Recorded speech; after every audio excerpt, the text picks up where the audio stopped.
Bonjour. La loi de finances pour 2013 prévoit d'aménager une nouvelle fois le plafonnement global des niches fiscales. Ce dispositif, introduit à compter des investissements 2009, a constamment été revu à la baisse quant à sa limite et donc restreint de plus en plus la possibilité pour le contribuable de défiscaliser grâce aux principaux outils à sa disposition. Alors si en 2009 le seuil était assez élevé puisque la limite était de 25 000 € par foyer fiscal plus 10% du revenu net imposable, en 2012 la limite n'était plus que de 18 000 € plus 4% de ce même revenu net imposable, la loi de finances pour 2013 prévoit de passer seulement à des montants qui sont forfaitaires. Ainsi, quasiment la totalité des dispositifs concernés par le plafonnement global des niches fiscales devraient voir l'enveloppe disponible limitée à 10 000 €. Quelques exceptions quand même sont prévues car ce seuil de 10 000 € apparaît quand même comme très sévère. Les investissements dits Malraux, c'est-à-dire dans la réhabilitation notamment de logements anciens ou la transformation d'immeubles anciens en logements, sont exclus de tout plafonnement. Donc ces investissements vont trouver un intérêt nouveau pour les contribuables. Et certains dispositifs restent plafonnés, mais sont plafonnés avec une marge supplémentaire. Ainsi, par exemple, les souscriptions au capital de Sofica, ces sociétés de financement du cinéma qui donnent droit à des réductions d'impôts significatives, ainsi que les investissements outre-mer, dits Girardin, ne sont pas dans cette enveloppe de 10 000 €, mais sont dans une enveloppe de 18 000 € de laquelle il faut retrancher les avantages fiscaux que dont le contribuable a bénéficié et qui sont dans l'enveloppe des 10 000 €. Donc en gros, on a 8 000 € supplémentaires par rapport à l'enveloppe classique de 10 000 € en faveur de ces investissements outre-mer et Sofica.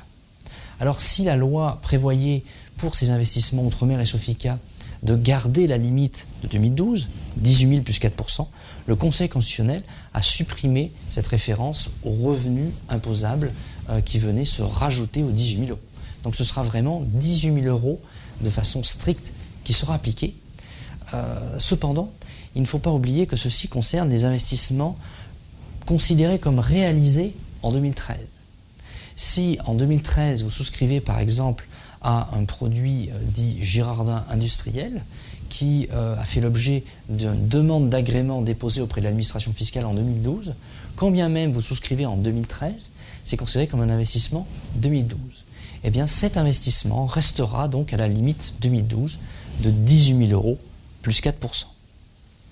A l'inverse, si vous avez profité des derniers instants du cellier en réservant un cellier en 2012 et en actant par devant notaire début 2013, on considère que l'investissement est réalisé en 2013 puisque au cas présent, ça sera l'acte notarié qui fait foi. Et là, vous serez soumis au plafonnement 2013, c'est-à-dire un plafonnement à 10 000 €. Donc, que retenir de la baisse de ce plafonnement ? Il faudra essayer d'aller vers des dispositifs qui ne sont pas concernés par celui-ci. On trouvera à l'intérieur donc tout ce qui est à base de déduction, par exemple des monuments historiques, des versements sur un PERP, des rachats de trimestres de retraite, des pensions alimentaires, également des déficits fonciers qui permettraient de compenser des revenus fonciers positifs. Tous ces dispositifs ne sont pas concernés par le plafonnement global des niches fiscales. On peut y rajouter donc à compter des Malraux dits 2013, c'est-à-dire dont le dépôt de la demande de permis de construire est postérieur au 31 décembre 2012, ce dispositif. Et autre stratégie, c'est carrément d'essayer de limiter l'impôt sur le revenu directement à la source, c'est-à-dire en diminuant les revenus imposables.